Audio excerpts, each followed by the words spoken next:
Here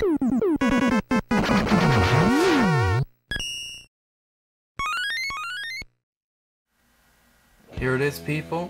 This is the original Xbox controller, the Duke, which was released with the Xbox originally when it first came out in 2001. This controller was quickly discontinued by Microsoft on the grounds that it was too large. It received many complaints by gamers who felt that it couldn't fit very well to their hands because of its size. We're going to take a closer look at this thing. In my opinion, it's quite an underrated controller. I think it gets a lot of bad rap that it doesn't really deserve, but that might just be because my hands fit well to it, and I'm in the minority as far as that goes. This controller was definitely designed for people with larger than average hands. It was never released in Japan, I don't believe. When the controller that we got after this one was set aside by Microsoft, the controller S, was the original Japanese controller, which they released with the expectation that Japanese controllers, Japanese people could not use this controller because their hands are stereotypically smaller than ours. And what they did not foresee, however, was that this controller would not go well with the American crowd either, for the very same reason. As you can see, it has the analog triggers that we know of from the controller S. They also included the dual memory card slots on the controller for the original Xbox, which I really can't think of much use for other than to try and mod your system because of the hard drive having an immense storage capability for the time. You get two analog sticks. They're actually differently textured. This one has a smaller indent for your thumb than this one does. Kind of get a look there. Yeah.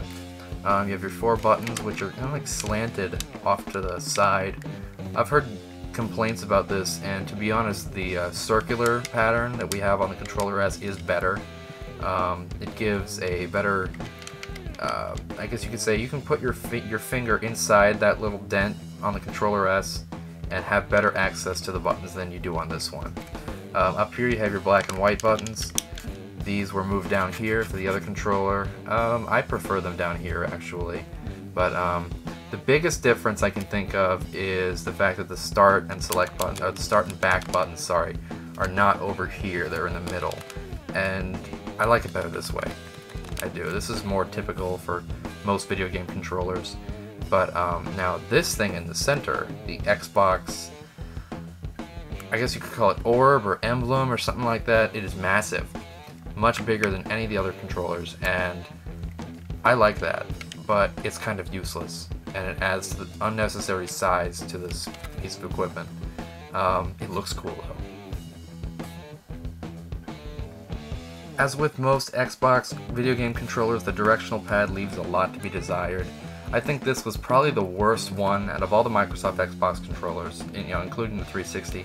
This is probably the worst D-pad they've ever had, because it barely even feels like a pad. It's just a piece of plastic over a stick, which you can move in any direction. I mean, people always use the excuse, oh, well, you don't use it that much, so it doesn't matter.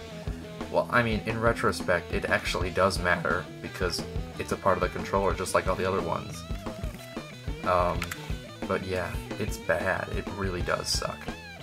Overall, if you have large hands, this isn't a bad controller at all, aside from the D-pad, but again, you don't really use it. Well, yeah, it's not half bad. I mean, I enjoy the controller. If you have large hands, you'll probably like it.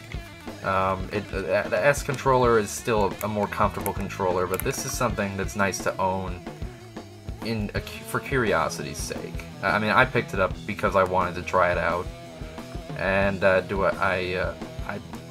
don't regret buying it. It's enjoyable to use. I do like it. So yeah.